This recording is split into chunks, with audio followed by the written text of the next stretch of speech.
Good morning dear students, welcome to SBL Memorial Academy YouTube platform. Today's our video for class 8th, subject science, chapter 2 microorganism friends and foil.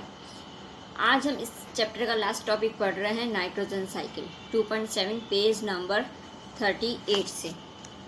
Page number 38 से आज हम continue कर रहे हैं nitrogen cycle.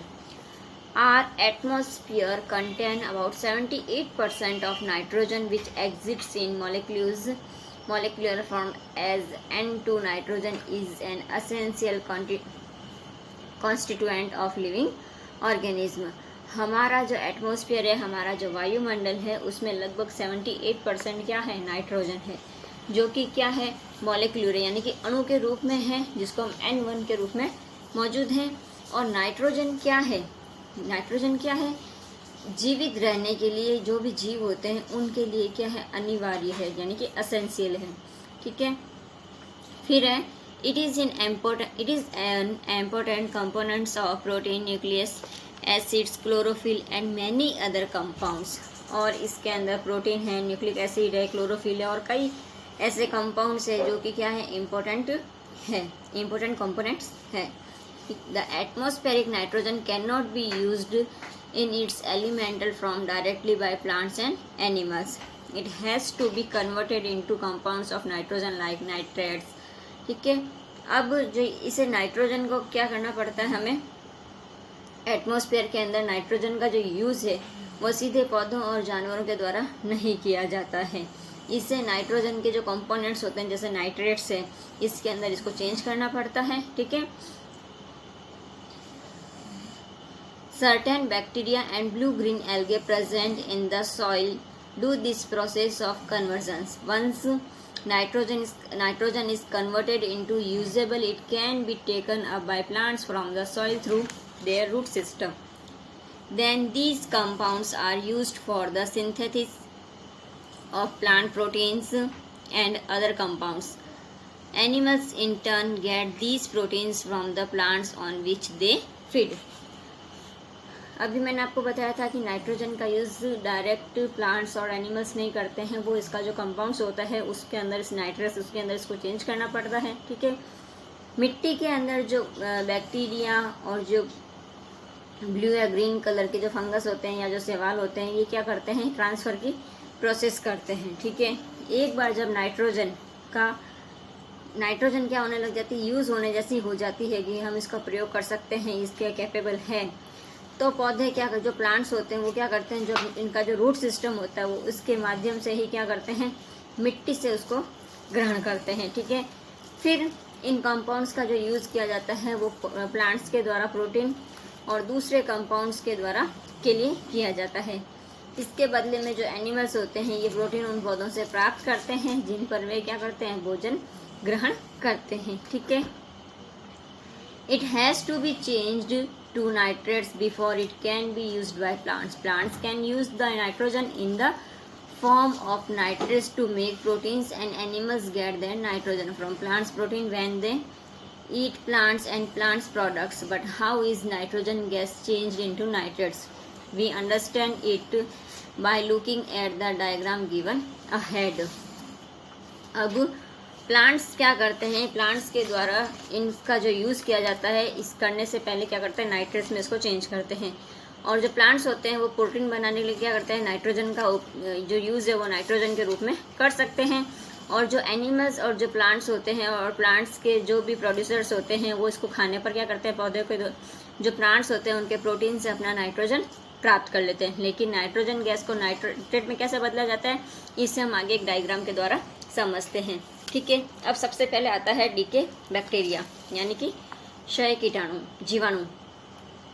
These bacteria break down dead remains and animals wastage releasing ammonium compounds into the soil.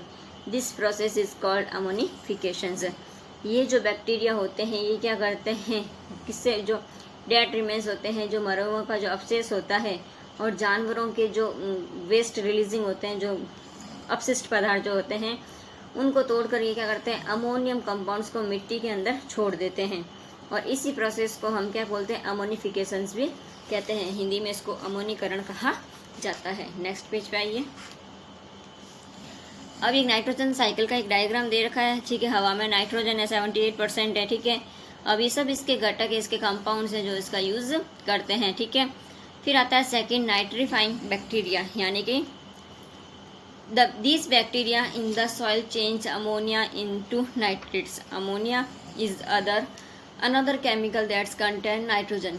It is present in animals' waste and that remains. This process is called nutrification. अब मिट्टी के अंदर ये जो मौजूद bacteria होते हैं ये क्या करते हैं, अमोनिया को नाइट्रेट्स के अंदर चेंज कर देते हैं। अमोनिया एक ऐसा केमिकल है जिसके अंदर क्या होता है, नाइट्रोजन होता है, और ये एनिमल्स के द्वारा जो वेस्ट निकाला जाता है या जो डेड होते हैं, जो मरे हुए होते हैं, उनके जो अवशेष बचे हुए होते हैं उनमें ये मौजूद होता है। इस प्रोसेस को भी हम क्या बोलते हैं, नाइट्रिफिकेशन कहते हैं, ठीक है। फिर नेक्स्ट आता है नाइट्रोजन फिक्सिंग बैक्टीरिया, यानी कि नाइट्रोजन के अंदर फिक्स बैक्टीरिया कौन से, जीवाणु कौन से, दीज बैक्टीरिया कॉल्ड एजोटोबैक्टर, इसको हम क्या बोलते हैं, एजोटोबैक्टर कहते हैं, ठीक है। Are found in the soil, ये कहाँ पाए जाते हैं, मिट्टी के अंदर पाए जाते हैं। They convert nitrogen from the air into nitrates, ये हवा के अंदर नाइट्रोजन को नाइट्रेट के अंदर कन्वर्ट कर देते हैं। Plants take up the nitrates with their roots, plants कहाँ से लेते हैं नाइट्रेट को, अपनी जड़ों से लेते हैं। Nitrogen fixing bacteria rhizobium, nitrogen में कौन सा है, एक फिक्स बैक्टीरिया जिसको हम राइजोबियम कहते हैं, ठीक है। Are also found in the roots of leguminous plants like peas, beans and clover. These bacteria make lumps on the roots are called root nodules. They can change nitrogen into nitrates that the leguminous plants can use. अब rhizobium है, ये कहाँ पर पाया जाता है, कौन से, ये कैसे एक गांठ बनाते हैं जिन्हें हम क्या बोलते हैं, नोड्यूल कहते हैं। ये ऐसे बैक्टीरिया पाए जाते हैं, ठीक है। और नाइट्रोजन को नाइट्रेट में हम क्या कर सकते हैं, चेंज कर सकते हैं। और इनका यूज़ कैसे होता है, जो फलीदार पौधे होते हैं जैसे मटर है, बीन्स है, इनमें इनका यूज़ होता है, ठीक है। फिर आता है लाइटनिंग, यानी कि बिजली। The high temperature of lighting discharge causes some of the nitrogen and oxygen in the air to combine and form oxides of nitrogen. These oxide in the rains are washed into the soil as acids weak where they from nitrates. अब जो electricity है, electricity का जो discharge है, इसका जो high temperature होता है, हवा के अंदर कुछ नाइट्रोजन और ऑक्सीजन को मिलकर क्या करता है, ये नाइट्रोजन के ऑक्साइड बनाने का कारण बनता है। और जब बारिश होती तो बारिश में ये ऑक्साइड क्या करते हैं, मिट्टी के अंदर मिल जाते हैं और ये क्या करते हैं, एसिड के रूप में पाए जाते हैं, जहाँ वे क्या बनाए जाते हैं, नाइट्रेट बनाते हैं। अब आता है असाइनमेंट, ठीक है। और इसी के साथ में अपना ये चैप्टर भी कंप्लीट होता है। असाइनमेंट आप खुद करोगे, क्वेश्चन आंसर मैं आपको सेंड कर चुकी हूँ, और इसी के साथ में अपना ये चैप्टर भी कंप्लीट होता है। नेक्स्ट चैप्टर हम नेक्स्ट क्लास में स्टार्ट करेंगे। Have a nice day, thank you.